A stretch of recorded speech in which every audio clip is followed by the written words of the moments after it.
So just to remind you, last time we talked about interrupts. We talked also about traps, but the last topic that we covered was interrupts. So remember that interrupts are somewhat similar to traps, but the difference is that interrupts are externally triggered, unlike traps, right? Traps are internally triggered. So if you have some error, like accessing some illegal memory, that's going to be a trap. If you have a timer notification, that's going to be an interrupt. So, but CPU OS design and operation for interrupts is exactly the same as for traps. So CPU has its own well-defined set of interrupts. When OS must implement a handler for each of this. So it's very much the same as we have trap table, we have interrupt table. So we have trap handlers, we have interrupt handlers. So again, this table of interrupt handlers is populated by the OS during startup. It's initialized, so the CPU knows about this interrupt handler addresses. So yeah, so we can look at this again from your textbook, what we can do, right? So we initialize the trap table on the OS side. So the hardware at this point will remember addresses, whatever we have. If it's trap handler, we'll have skull handler, right? So then we will have similar for interrupts, we'll have timer handler, right? So then let's say we start interrupt timer. So hardware will start a timer, and then let's say after several milliseconds, our CPU will be interrupted and an interrupt handler will be executed. So there are different timers. You can have like a one-shot timer, which you'll have to again reprogram, or you can have a periodic timer, which will just periodically interrupt you after like several milliseconds. Okay, so now, so when the timer interrupt occurs, so it's kind of similar. We have to save registers because remember that we are interrupting in an arbitrary context. So by the way, can we interrupt inside while we are in kernel mode?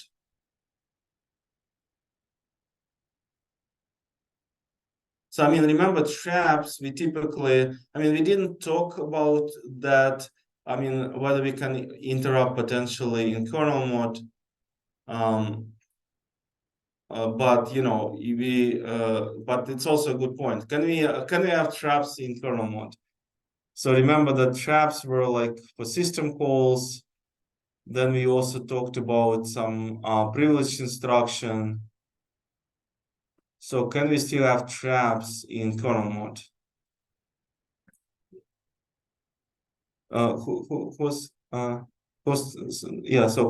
So we can have it, right? Yeah.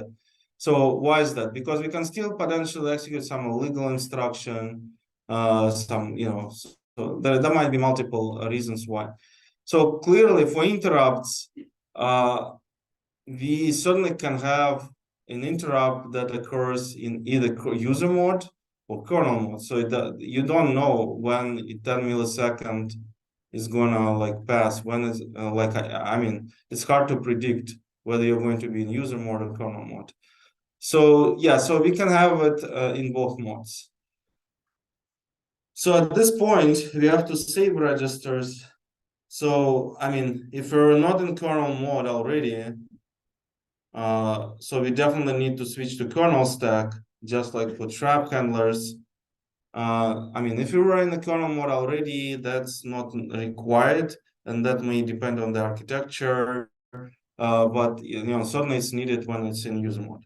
Then we're gonna move to kernel mode if you're in user mode and jump to trap handler, interrupt handler. Okay, so yeah, I think it's more or less clear, right? So then when we have when we want to switch to a different process. So remember, we had this timer because we wanted to switch from one process to another process because the first process was running too long, right? So at this point, now we have to save the state of the process A and restore the state of process B. So what does it mean to save and restore process A and process B? That means fundamentally saving and restoring all registers, right? So whether it's a general purpose register or it's a program counter, right, or stack pointer. So you just need to save and restore these registers. And also, perhaps you have to restore some additional information, which we'll talk about, like virtual memory. You have to change the virtual memory mapping somehow, right? So that's another thing that you have to do. And then finally, finally you can return from trap or from interrupt. So I use it interchangeably here, trap and interrupt, for a good reason. So in real like architecture such as x86 64, even though you have traps and interrupts, and those are kind of different things, you still have just one table for both traps and interrupts effectively, right? So it's the same table, and it's just you assign different vectors. Um, so there is no need to support it differently, right? So because they are very close concepts, then not the same concepts, but they are very close. Okay, and then eventually we're going to restore, restore registers from process B, move to user mode, jump to B program counter, and then process B will start running, right? So this is how we switch from process A to process B. Yeah, so it's probably not super precise here. It says, save restore registers A and B, because as I said, we also need to change virtual address mappings because those are two different processes. And remember that each process has different virtual addresses. So, but that's separate, right? So I think that's a minor detail. Just wanted to add here.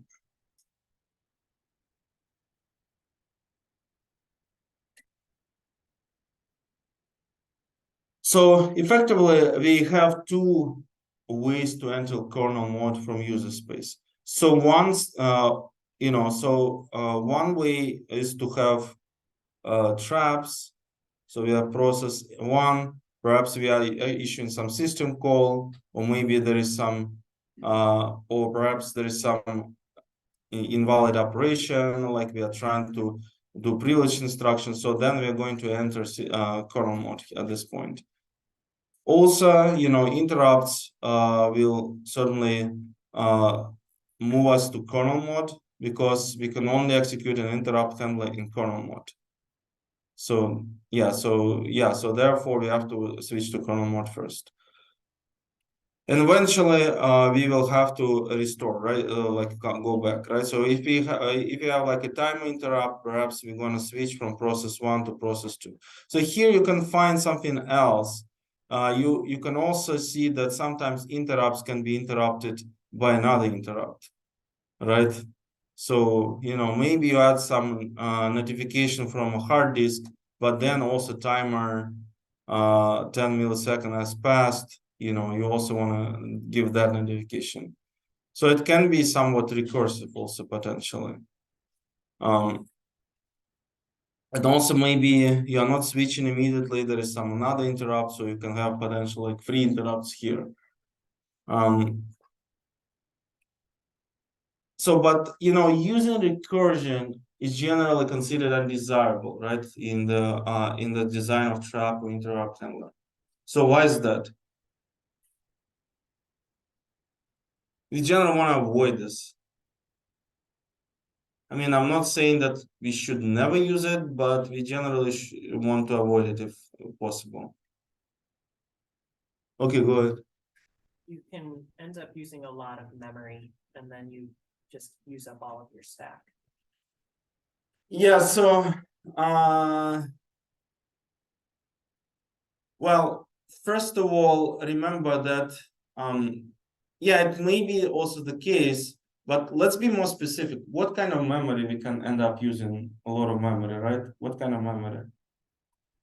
So first of all, remember that we have kernel stack. So what happens with the kernel stack if you are already inside the interrupt handler? So we were running some user program. We had to switch to kernel stack so that we can execute an interrupt handler. So now this, but then another interrupt handler has to be executed. Can we use the same kernel stack?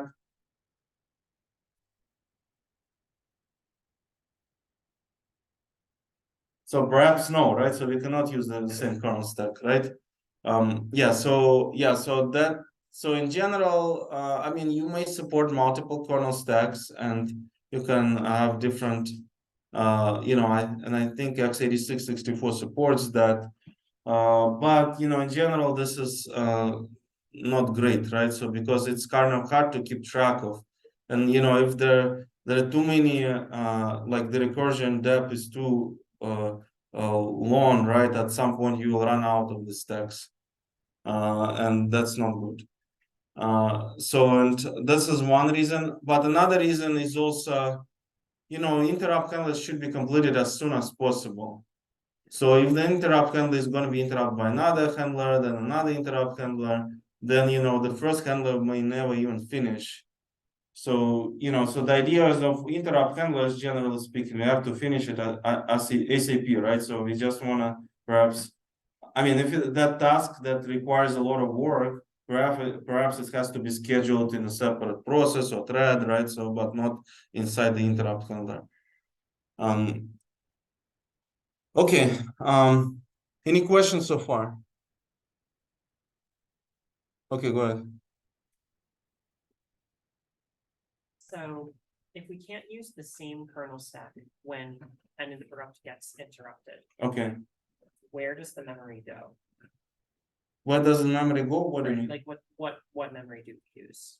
Well, I believe in x86-64, if I remember correctly, though we need to double check that in the manual, there was different stack levels, right? So it was like interrupt stack, like level 0, level 1, and level 2, and so on, right? So I think it was up to level 7 or something like this. So you can potentially specify multiple stacks there. So yeah, that's not unlimited number, but a finite number you can specify there. Does make sense? Thank you. So the CPU will automatically pick the right stack, right? So because it knows the interrupt depth.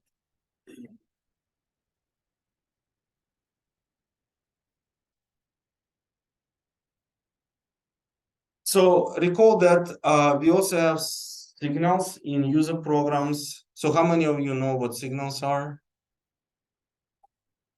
Yeah, I guess you covered that in 311, right? At least maybe a little bit, right? Yeah, so so signals can be viewed as some sort of application level interrupts.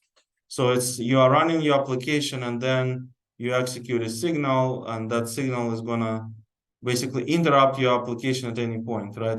So it's pretty much the same idea. So there can be two ways to for signals, right? So how they can be actually executed and created.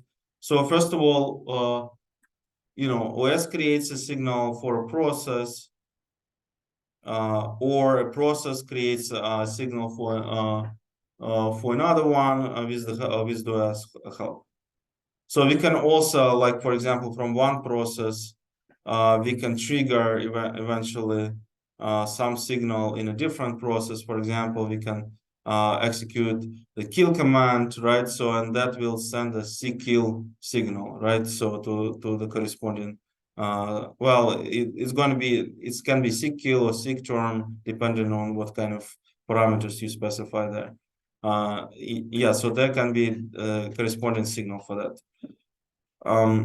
So the OS will basically transfer and deliver that signal to a process, and and interrupt the corresponding application and deliver signals. But remember, signals are executing in user space; they are not executing in kernel space. So they're also supposed to execute unprivileged instructions, right? So they unlike interrupts. So also recall that when you implement signals in your process, you can just, register like signal handlers. So, that's very much the same as interrupt handler, right? So we also have some function for the corresponding signal, and we have a corresponding handler. So, okay, let's take a look here, right? So what we can have, right? So just, so just to give you a high level idea, so what do we have in the OS code, right? So we have an application, right? It's running code heap stack. It's running on top of an operating system, and an operating system has its own OS code, OS heap, and OS stack, right? So by OS I mean kernel, code, kernel, heap, and kernel stack. So now in OS code, we have trap handlers, system call handlers, interrupt handlers, whatever, right? Then we have some virtual memory support. We have different file system drivers. So we have some support to do CPU scheduling so that we can switch from one process to another. So now in a process, you have somewhat different code, right? So you have, your program, let's say out, which has a main function foo. Then it also runs libc, right? Uses libc. Libc has printf, maybe function, and then you also have signal handlers. So that's going to be inside the user process code, not inside the kernel code.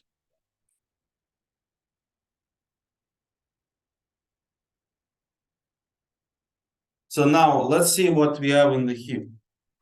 So in the OS heap or kernel heap, we have some information for this process A, like which is going to be process control block, where we're going to store registers so that we can, suspend one process and resume another process. So we have to save the state of the process. So we have process control block for this. Process ID, yeah, so that's going to be, some data structures that are not directly visible to the user program. So this is something that the OS manages internally. And something that user program is not allowed to modify, right? So for example, process control block for process A has to be kept inside the kernel, even though it's just for process A, because otherwise, I mean, we are not just storing some registers, but maybe some important information, what kind of file descriptors are open, and so on. Otherwise, your user program can just fake it, right? So this thing has to be controlled by the OS. So there is also kernel stacks, like so depending actually on whether it's preemptive or non-preemptive for while kernel, right? So you may also have a situation where you actually need kernel stack not just for each core, but per each process effectively, or even thread to be more precise. So sometimes you actually need more kernel stacks. So in Linux kernel, actually, there are two modes of compilation. You can enable preemption while you're in kernel mode and also disable it. So there is different configuration options.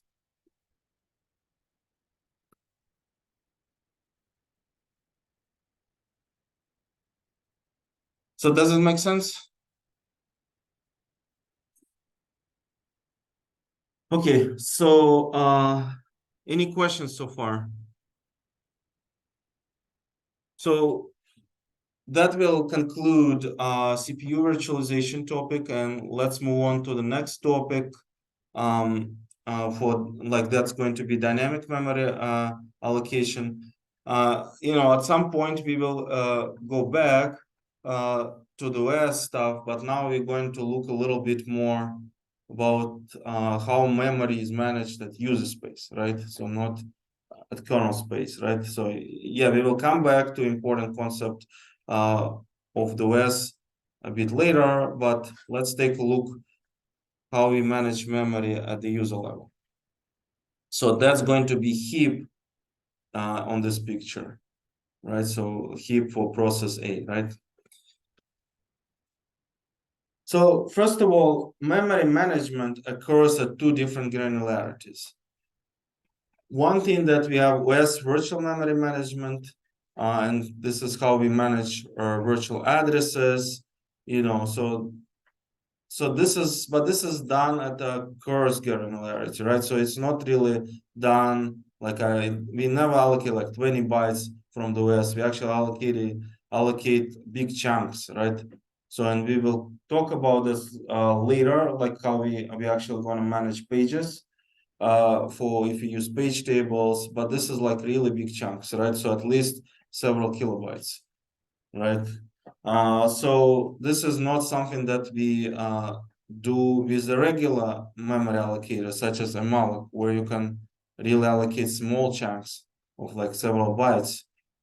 So for user space, you have dynamic memory allocation. And that happens at much finer granularity.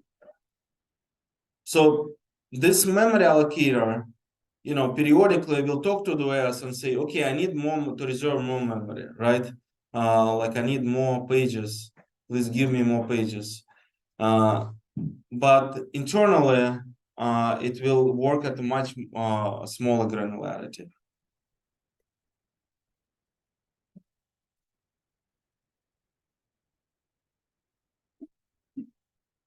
So remember that we have different ways to manage memory. We sometimes can store certain things on stack. Like I can declare an array in a function and just store it on stack. That will only survive as long as I'm running this function. Maybe I can also have some global data. I can also put some global variable and global array. In general, though, if I don't know exactly, how much size I need to allocate, and I only know it at runtime, or that amount is significant, I clearly need to allocate it in a heap, right? And for that reason, we use dynamic memory allocators.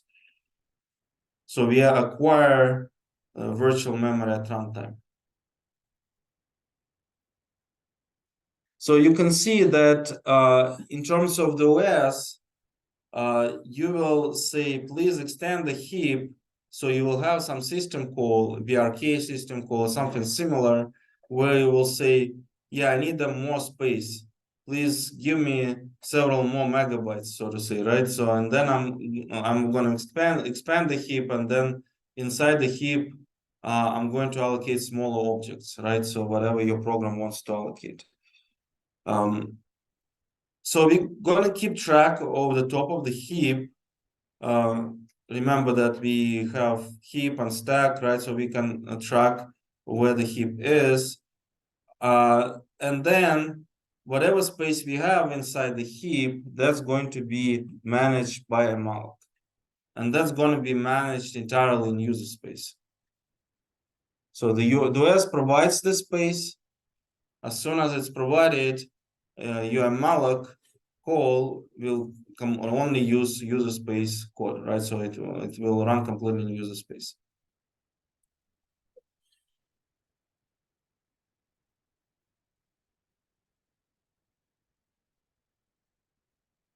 So so what we may have is that we effectively have to keep track of allocated blocks. You make one invocation to a malloc, you have to allocate one block, and you specify, let's say, 20 bytes. You make another call, you allocate 40 bytes, 60 bytes, and so on, right? So that's going to be variable size objects. So at any point of time, you can kind of view it as a collection of, your heap can be viewed as a collection of these blocks, and they are marked as either allocated or they are marked as free. Perhaps at some point you call free after malloc, and that corresponding block should be marked as free. So now, what are the two types of memory allocators? So the first type is like explicit allocator. So application allocates in free space, right? So we will call a malloc and free in C.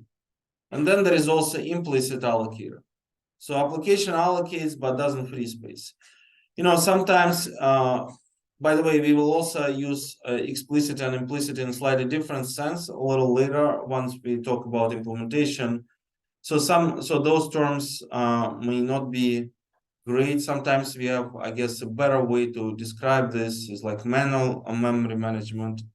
This is when we call free or automatic memory management, right? So, but this is just an alternative way to describe it.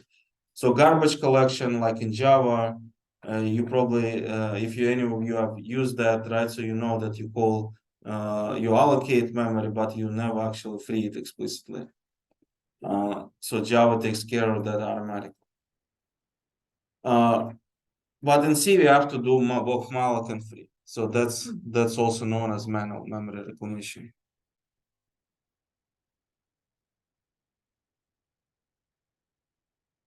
So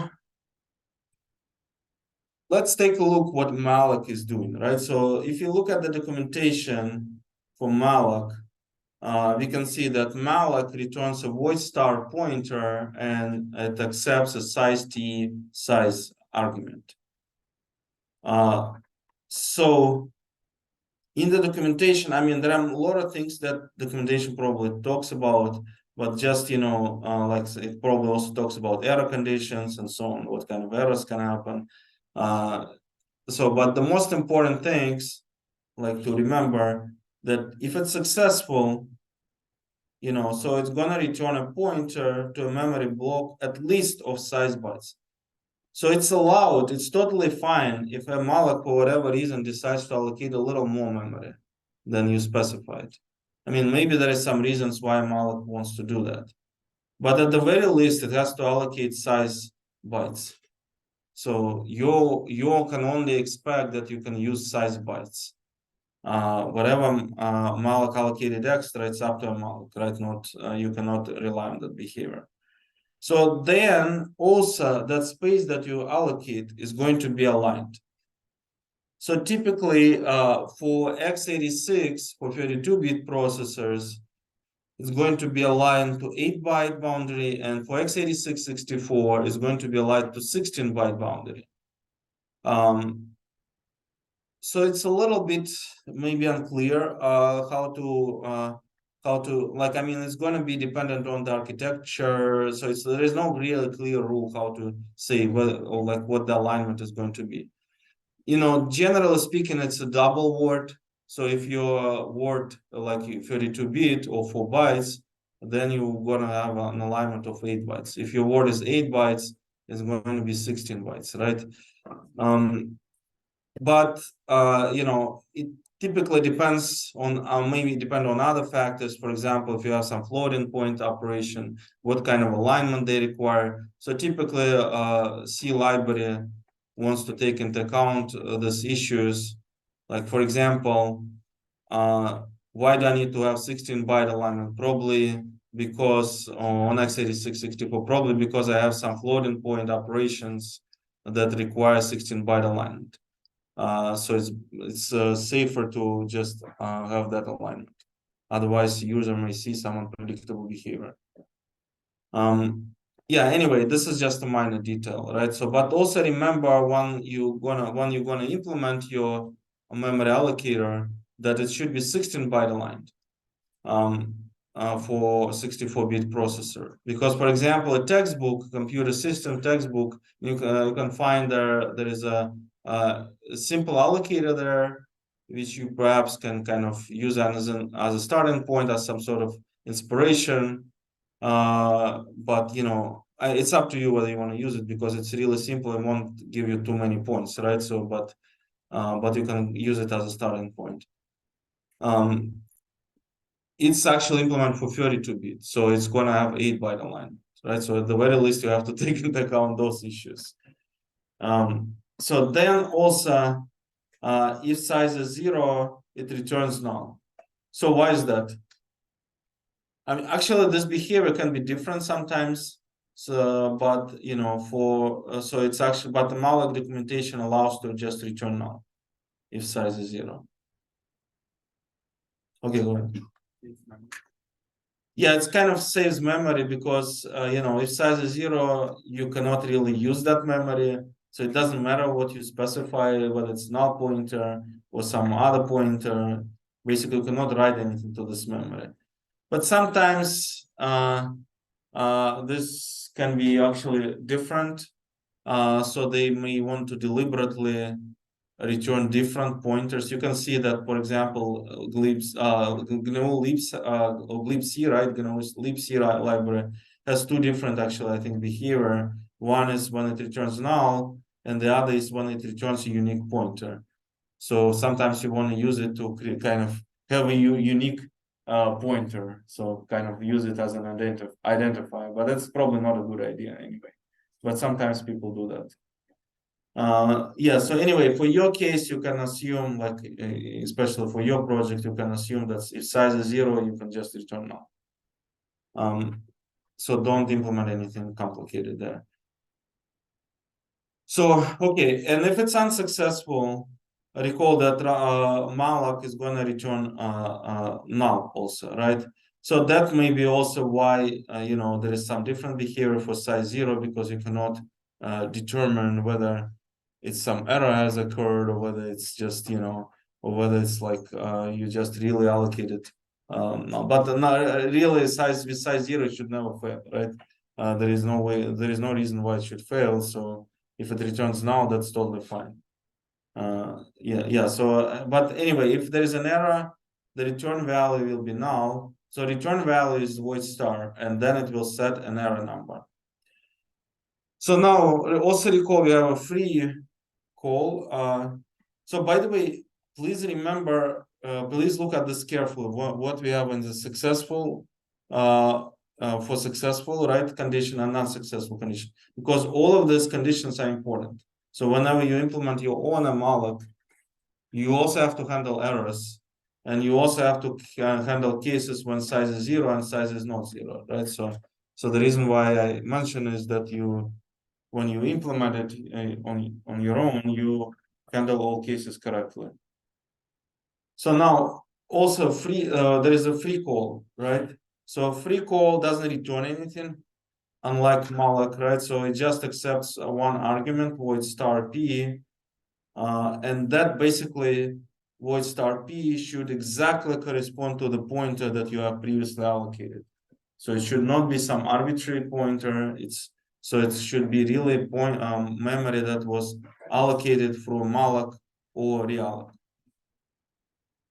So realloc I'll get in a moment. Yeah, so that basically just frees memory, marks that as available memory, and that can be recycled. So you only call it when you are sure that you're not going to use this memory region anymore. So just other functions, and we have, you know, just, you know, like an overview of other functions. We have calloc. So it's just a version of a malloc that also gonna initialize allocated blocks to 0. So that's so malloc itself doesn't have to initialize it to 0, but calloc is required to initialize to 0. So then we have realloc. So if we previously allocated a memory block, but then we decided that we need to reduce the size of the allocated block.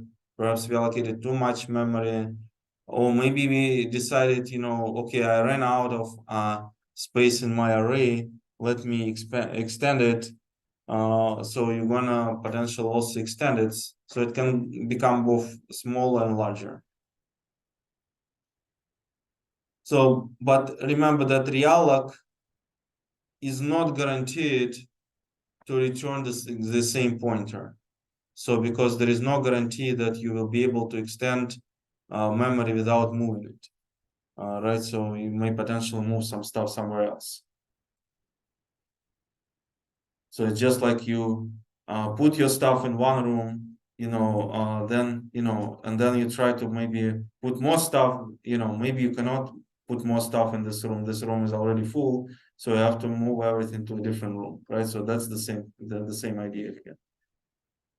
So that's more work, but that still happens sometimes. Okay, so then SBRK, that's just used internally to grow or shrink the heap.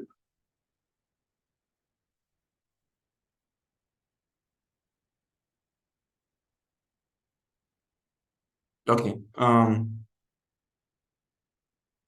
So by the way, what is size T? What is size T?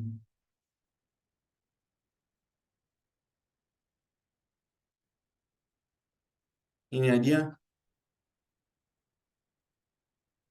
So I think everything is more or less straightforward except maybe size T. Okay, go ahead. Yeah, but what is typical? What does this typically? So first of all, why we can just put int here or something like this? So first of all, is it signed or unsigned? Yeah. So signed or unsigned integer. Okay, go ahead. This is like it's plan, I guess, of like different architectures, like 4 bytes, which is 8 bytes. Yes, yes. Not this one. Yeah, so yeah, that's correct. Because int is 4 bytes, right? So it's kind of sloppy or to put int there. And by the way, that's when you write your own code, keep that in mind, right? So you also want to avoid writing sloppy code when you actually mean word but you use int. So don't do that, right? So typically this code is prone to some errors, right? Because there might be integer overflow and so on. In this particular case, right, why we can put int? Well, there are two reasons, right? So first reason, int is a signed number. So signed means it can be both negative and positive. I mean, there is no sense in specifying negative amount of memory, right? For malloc. So it's only non-negative, right? So it's either 0 or a positive number. I mean, probably even 0 doesn't make too much sense, but it's at least supported by malloc. But positive number is certainly is allowed, right? So, therefore we want to use unsigned. So okay, let's say I use unsigned int rather than int. So that's going to be limited to 32-bit. That's going to limit to 4 gigabytes on a 64-bit architecture. But what if I want to allocate 8 gigabytes for whatever reason, right? Maybe nowadays we have a lot of memory, even in small computers, right? So that's not unreasonable. So I can potentially allocate a lot of memory, and that will not be able to. I will not be able to use this 32-bit integer anymore. So therefore, I have to use a 64-bit integer. So the integer that will correspond to the maximum allowed size, right, on this particular architecture. So typically, it will correspond to the word size, like 64-bit and a 64-bit processor. Though it's not, clearly defined. Again, it's can be anything, right? So, but typically that's what it is, right? So, but for a specific architecture, maybe for some exotic architecture, it can be different, right? So but that's not something that I've seen in practice. But the C language allows to do that. So anyway, yeah. So that's just going to be effectively word size, right? So we have void pointer. Okay, go ahead. Cialloc, well, this is when we typically need to, first of all, we want to use it when we want to initialize memory with zeros, right? So the other thing, Cialloc has 2 arguments. It says how much like each size of each entry, right? And also it says how many elements you want to allocate. That's going to be analogous to multiplying these 2 numbers, right, and specifying them to malloc. but more importantly, I think that's not the important distinction. You can always multiply these numbers, right? The most important distinction is whether it initializes to 0 or not, right? So malloc doesn't initialize to 0. Is it similar to memset? Yeah, so it's kind of similar as calling memset after malloc, right? So it basically has memset inside. So memset is with zeros. Does make sense? Okay. But in addition, it also splits in like in two arguments. Instead of just one size, it will have how many elements you want to allocate and what is the size of each element. But you know, again, size is just you multiply these two numbers together.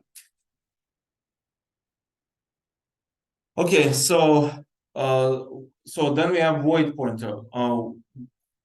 So why do we well, first of all, what is this, right? So why do we like, and why do we need this?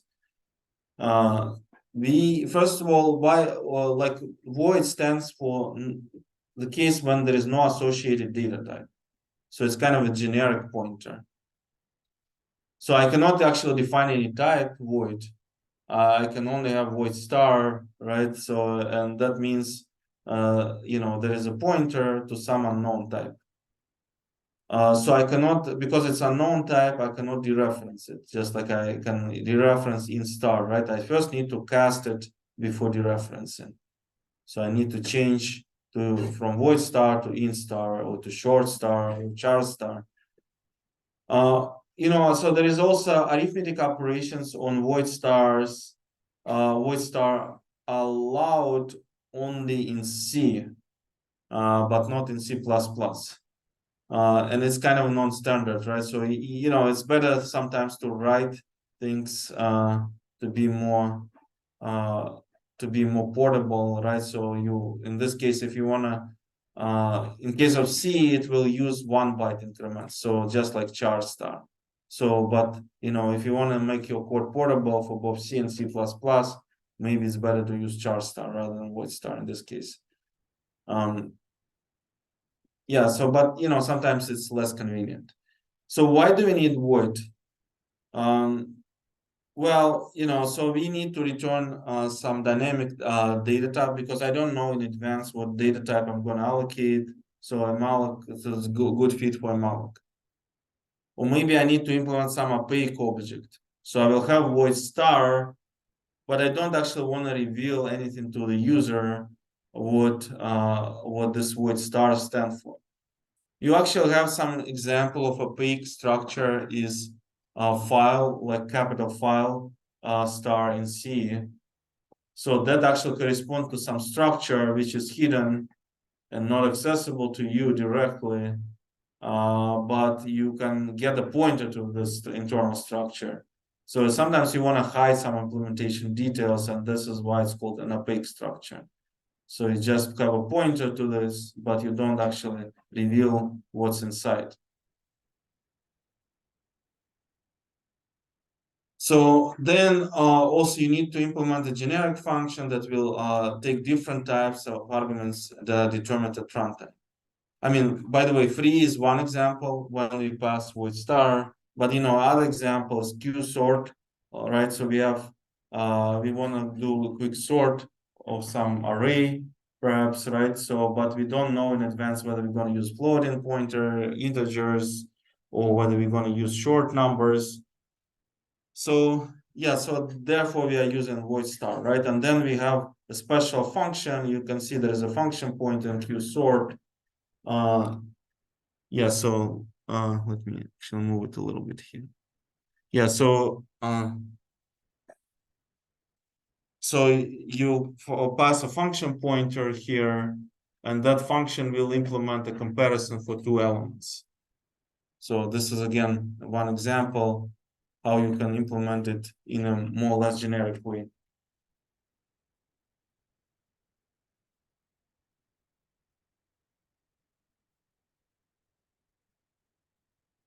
So we talked about size t already, right? So but what is also error number? So we talked also about error number here.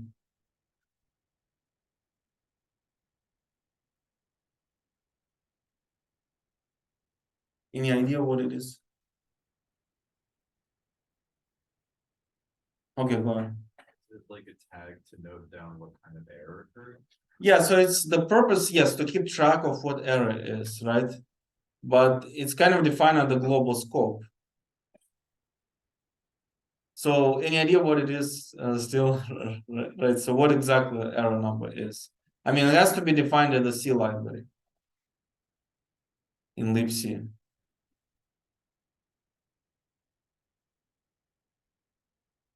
Any idea?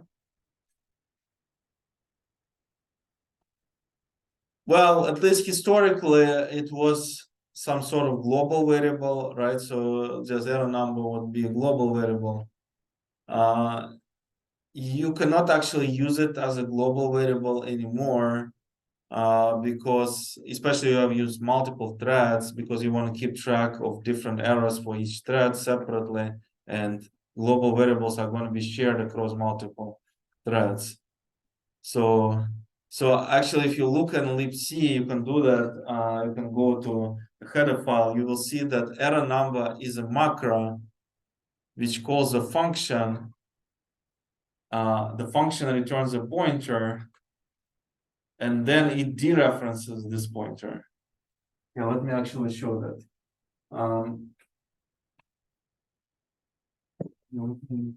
Yes.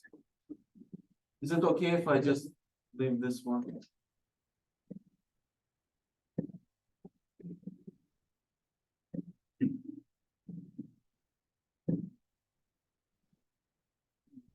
I don't think I have actual control. Okay, let me.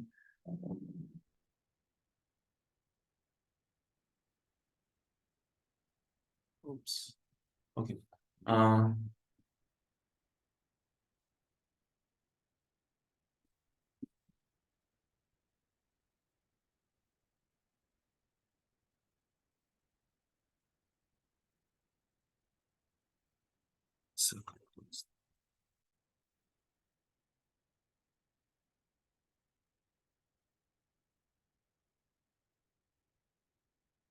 Okay. Yeah, I don't know if it's going to be visible, but at least I'll try. So error number is something like this.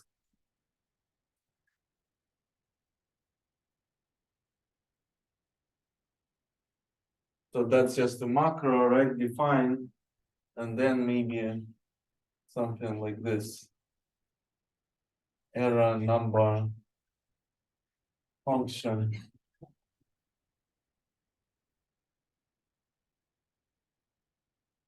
So, and then let's say error number function is, maybe something like int.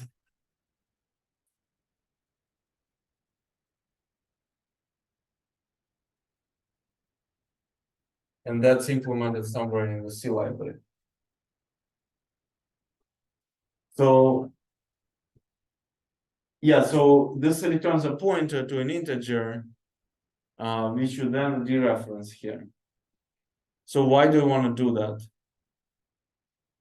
Well, remember that error number can be used in two ways, right? Error number can be set, like we can say error number equals to 1, or you can say, printf, or maybe rather, let's say, we can have int last error